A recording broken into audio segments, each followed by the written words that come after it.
Yo, this boy Atom mambo fresh super selling design. Kawaida tunajua tu hapa hivi kwenye Kingdom TV. Yeah, kwenye gospel kwenye. This is gospel kwenye Kingdom TV, na kama kawaida unatufollow pale Instagram unanipata kama atom_254.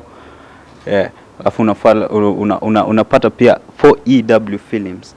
Yeah, utapata pale hivyo Instagram.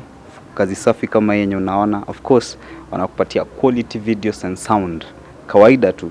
Yeah, and today vile nimekuambia we have a blessing. This is not a person, this is a blessing in the house. So yeah, anatupatia story. Kama unatujoin saa hii, this is a story that is so inspiring, a very fun one, and of course, and it's a story that it's worth listening, najua. So kana usibanduke, usiende mbali. Yes, unajua mimi ndo nakuleteanga interviews za kistar, interviews za kibabi kabisa, au sio? Yeah. So after you have gotten married, you are there, the man is working for you, right? You have a child at your hand, and now you feel like, how was work? Were you still working? Yes, I was posted to a school that is I had never heard of about. It Kipsigis Girls High School. No, you're teaching Kipsigis Girls. No, I did not go. He couldn't allow me. So we got another school. That is State House Road Girls High School. So State House. Yeah, State House Road, because that is near home. So that's where I went to teach for 1 year, and think 1 year and a half year. And then I resigned. I stopped going. I stopped teaching. I stayed home for some time to take care of this young man, the baby, the firstborn, and also taking care of the home. But I remember when I just went into a man's home. So back home they were worried about where I am, who I'm with. No phones. No phones. So and so my sister is the one who went home to report that I'm pregnant and I'm living with a man. So you see, my parents were heavily Christian, and it was now a disaster. But somehow they managed. When they were told that I'm already pregnant, what could they do? They would rather I stay there rather than go back to the village and have a baby in the village. That's a scandal. So I stayed, and they even came to check on. We had to go home, and of course now officially say that we are living together, and we did what is supposed to be done, and that is that. That is after 1 year. That is after 1 year. So things so I settled. I was teaching, and then after the baby had grown, I decided to look for a job, and then I got a job in a secretarial college. We had done secretarial, but we were supposed to teach in high school, so I did not go to in State House Road Girls. I was teaching business, but I requested to now teach in a college whereby they were teaching all the subjects that we were being taught. So it was quite okay, and that is the only way I could. So every step guided you to another step. Yes. Yeah, and so I taught there for some time, and here back home now years are passing. I have one baby, I have the second one, I have the third one, and within all this time, it was quite some time. I ended up having. This is after now the kids have grown, but there is one thing that happened. You see, initially, he did not know me well. I did not know him very well. So there was a problem of communication. We could not communicate proper. Here there's age gap of about 16 years. And communication for him, he is like a father to me. So we were having some issues in communication. We were not doing things at par. and it became difficult. So you gave him the respect that you gave yes, your father. my father. So you cannot talk to him in fact, issues. this what spoiled me more is because he used to, the discipline was just like my dad would call us to come and call me into the study room and tell me, oh, you know, you're not supposed to do this, you're not supposed to do that. And because I'm still in my early 20s. For you, you still felt that you are still at home. You are dealing with the same ways that you dealt with your father. One thing, we had not understand marriage. What is marriage? I thought, you know, marriage, yes, I know you have kids, you stay together, but there are many other things people should know what a marriage is supposed to be, because marriage is supposed to be a permanent thing. So you are supposed to understand each other and learn each other and learn to live each other. But once misunderstanding comes in, it will be a very difficult marriage. So that is the reason why we could not share much. I cannot remember one time we all sat together, you know, with the kids and all that. It was because he was very mature, very serious, very executive, and for me, I was still in the village girl, kind of, you know. But so after 26 years, I think we found that we are straining, both of us. He's training. 26 years. Yes. You're in a marriage that you're struggling. Yes. You're straining. Yes. Yeah. Fortunately, the reason why I stayed that long is because my husband was a very good guy. He's good, you know. He is not harassing me. He would give me what I want. He would take me where I want. But we could go out, but we don't have communication. If I want to baby things like going for a movie, he wouldn't take me, so I would go with the kids. And so when this time I'm taking care of the families, my family, his family, things were moving on as far as other people are concerned. They never lacked, both families never lacked.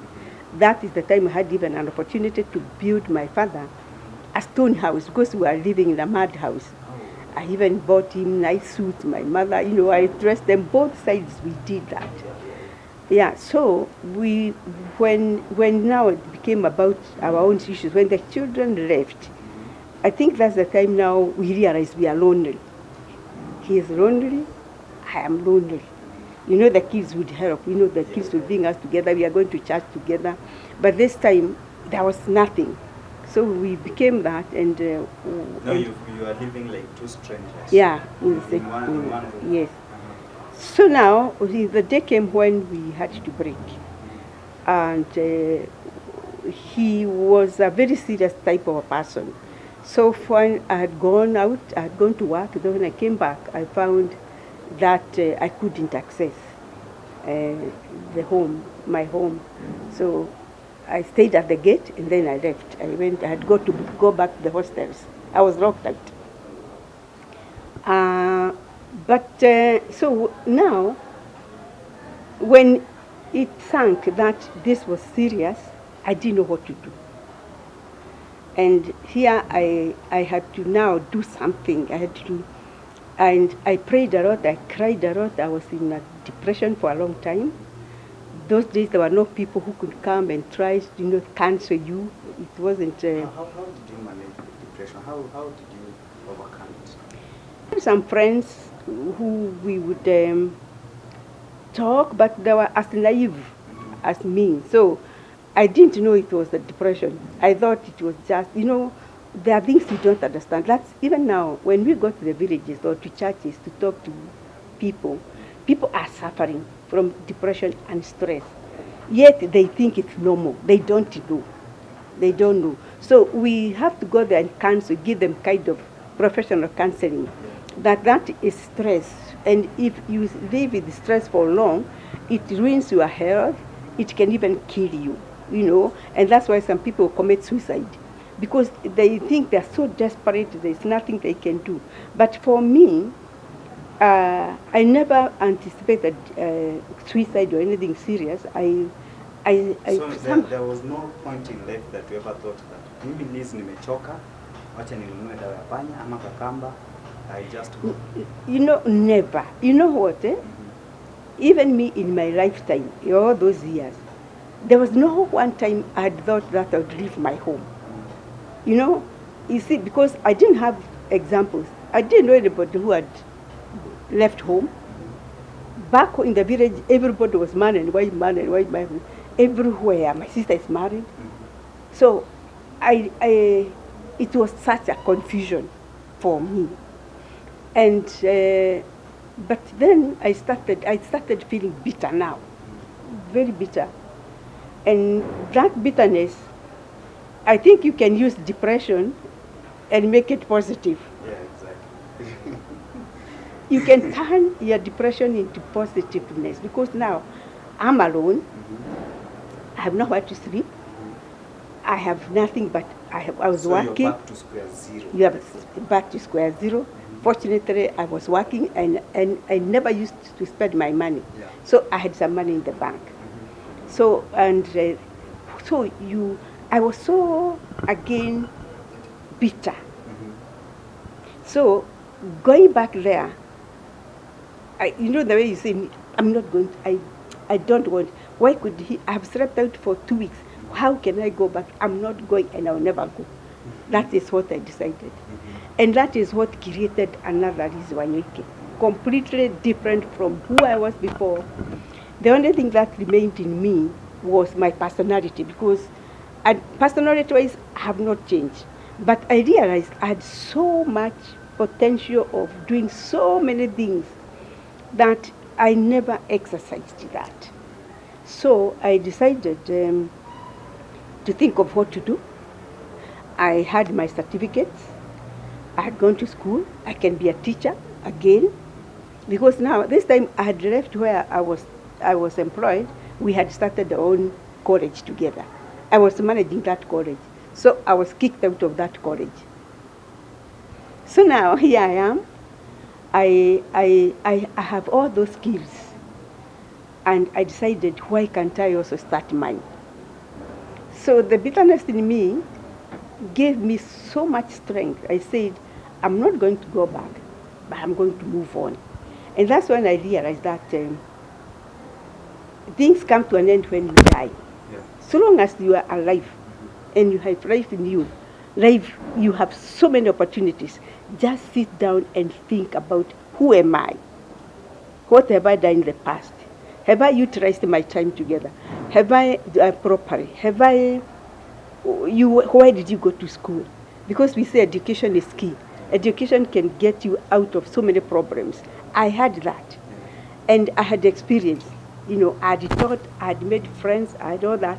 So, and then I called some of my friends who were working together even before.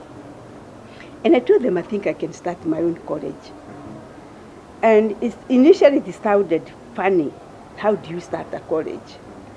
And I was so strong that time. My way of fighting the depression is another strength. I don't know where it came from. And I said, no, I'm not going to go back to the village. I'm not going to look for anything else. I'm going to use my certificates and do what I can. So starting a college, the first thing they asked me, can you show us your qualifications? You want to start a college? What are your qualifications? Why do you think you can start this college? And I wrote that proposal and I took it to the ministry. So I started all over again. Now, from that time, I think there was so much in me that I had not utilized when I was at home. And I decided to, I started, whatever I do, I decided I will be empowering youth. I will be empowered, talking to the girls. I'll be talking to the boys. And the only way I can do that is bring them together in a school. I talk to them, and then I talk to them about future. I tell them that the future is not just what you are doing. There is so much, and from now you grow old, you become this and this and this. So I started doing that kind of preaching to the girls. I told them about dropping out of college, dropping out of high school is the worst thing that you can do. So the college started, and I had all the skills. I know what is needed, and I started my college. And during that where I was working, I had made a very good rapport with parents. So when I started this college, people now started sending their kids. And the other thing is, okay, again, I went on radio. I used to go to Kameme. Kameme that time was for 2 hours in a day. It was a 2 hour. It was 2 hour Kikuyu, 2 hour Kimeru, 2 hour Ebu, 2 hour Tang. Then it would close. So I used to go there and talk and give talk. So God transformed me from something I didn't know was in me. And I realized that one, and I decided I am going to use that. That is how I started NIPS. And when I started from the word go, there's a lot of information I will not be able to give now because of time. But when I realized that it is possible when you really are determined. Determination is very, is key. Because for me now, I had to go, and I slept on the floor for some time when I left the hostel. I rented a house, and then that renter, I bought a mattress. I was sleeping on that mattress and going to work, and a blanket for some time. So I said, you can start from the scratch and still build yourself. So where were the children at this time? They are all out of the country. Oh. They're 36 years, they are gone. Yeah. Yes. So I was alone. And so that's how I started. But the thing that makes my things work or my businesses work is because I don't do it for myself. And that's what I tell people. I've worked all these years. Now, I've saved some money. I don't need to work. Yeah. But I feel I need to be there and empower people either by knowing how they're supposed to do things. I have employed a full-time counselor to counsel them to know how to navigate through depression because I did it on my own. But it's because God wanted me to do something different. I always say, for those 36 years, I cannot compare that with what I have done the last 20 years. There's no comparison. So as I can say, there's nothing, people just need to love themselves and to know we all have kind of potential. Yes, you may not have money, but we can talk to friends, you can talk to people, you can pray, and you don't have to start a big business. Businesses grow. This NIPS has grown from 25 students who came from where I was teaching to all these students you see around. Sometimes we run up to 8,000 students. Because even when we are training here, we don't train, we first of all give the students the best they can. The students are the ones who let me down.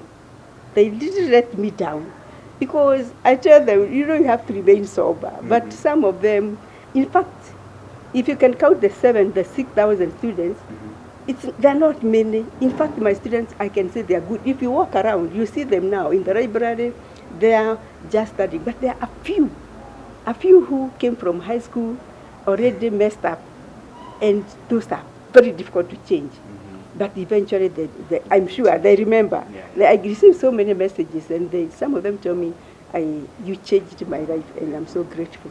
So I can say that this time I work still to empower both men and women, because even for men, I tell you people, the worst thing that can happen to you, and Kabugwa knows that, I keep on telling them, the worst is when your wife takes over your home.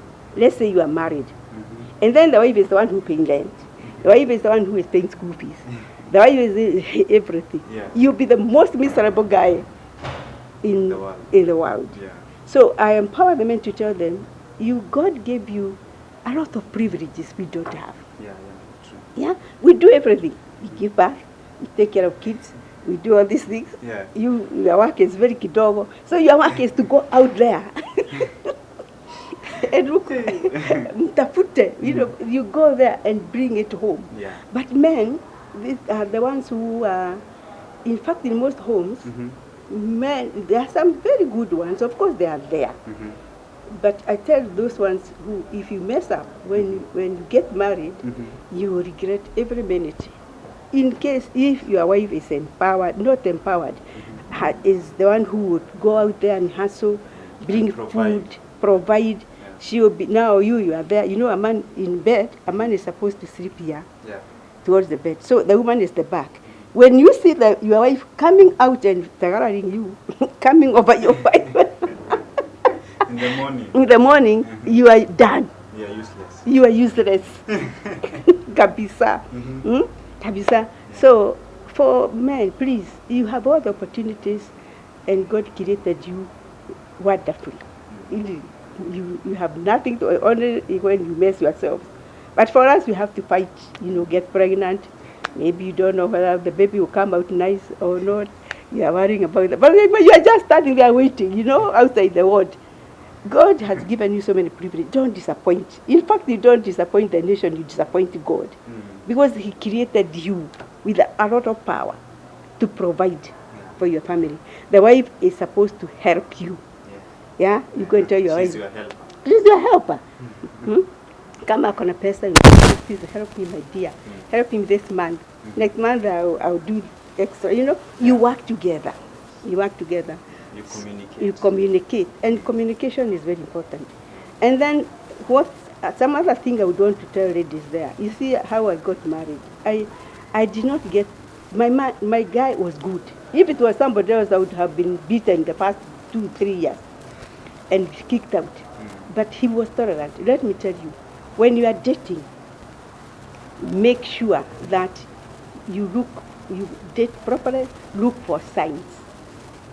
Because it's better to marry a friend. Let's say when you were in college, there's this girl you used to be friends, you read together and all that, you became friends, not lovers, not anything. You were just good friends. Look for that one. Marry a friend, who you understand. Otherwise, when you just meet a lady, she's well dressed, she has a nice figure, and then people, I have seen so many weddings, everybody who is getting married, they look so nice. I don't know what happened to the not so looking nice ones, So don't look for that. Look for the woman's heart. It can be my wife. Will she be wanting to go drinking with me? Because the men, they have so much allowances. You can go and have a drink with the boys at night. But the wife is supposed to stay home, take care of the kids. Take care of the kids. But when you are dating, that's the time you get to know this man well. So that when you get married, at least you'll be able to understand each other. But don't rush. I rushed, but I was lucky. That's what I tell my students here. For me, I was lucky. You can rush, and this guy will kill you within the first 2 years. Will demoralize you. But my husband was not like that. That's why that's why I survived, and that's why I'm here, trying to tell you that marriage is very important. It is not supposed to break. Even mine was not supposed to break.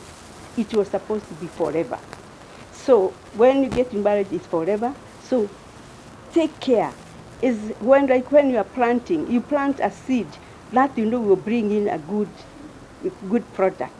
The marriage is more important than that. Look at that man, get to know him. Look at that girl, get to know her. Is this person who will be patient when I'm out? Is this a woman who will take care of my kids and everything, and I'm there to provide?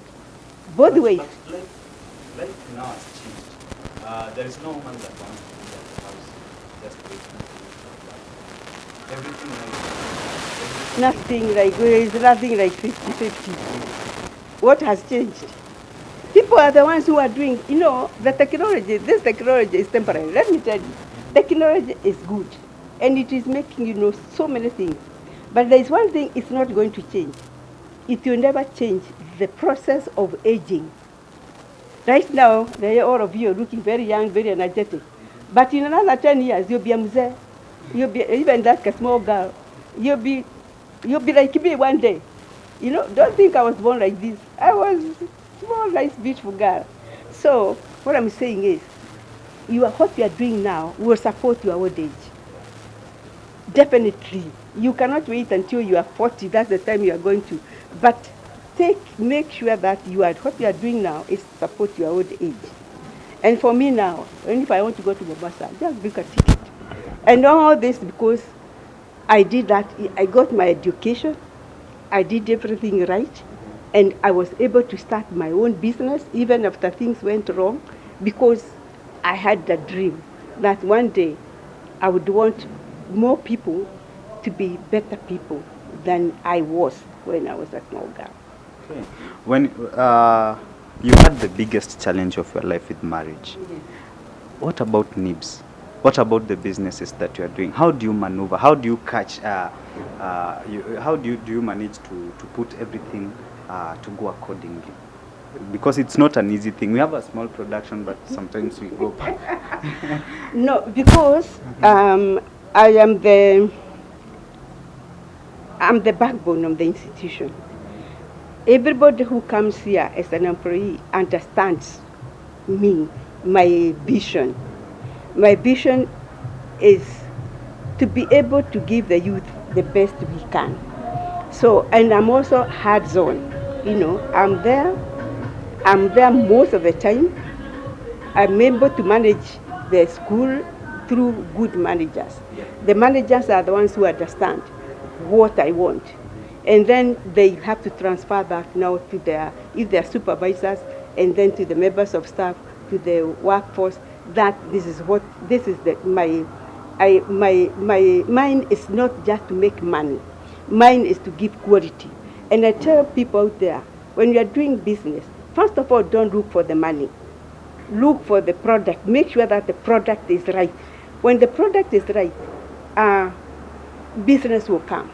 It's automatic. Yeah. So here, despite maybe the challenges which we may be having because of the type of students we have, they know what I want. Yeah. I tell them, I walk into classes and tell them this is what I want, this is what I don't want, this is what I would advise you to do.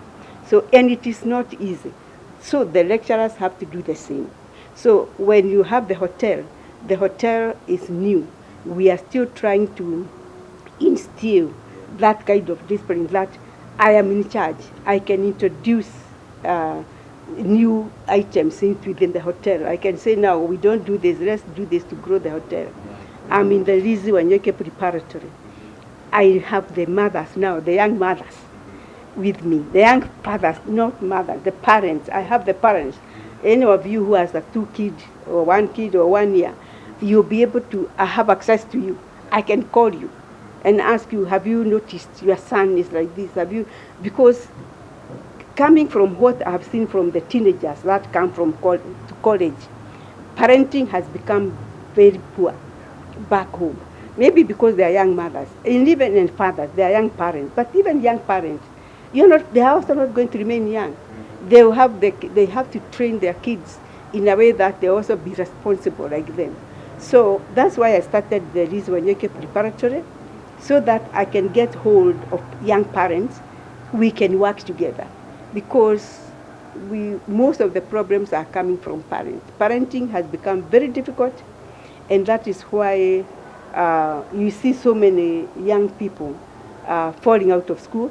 But we try our best, and we are working with the parents, and we know that things are going to be okay.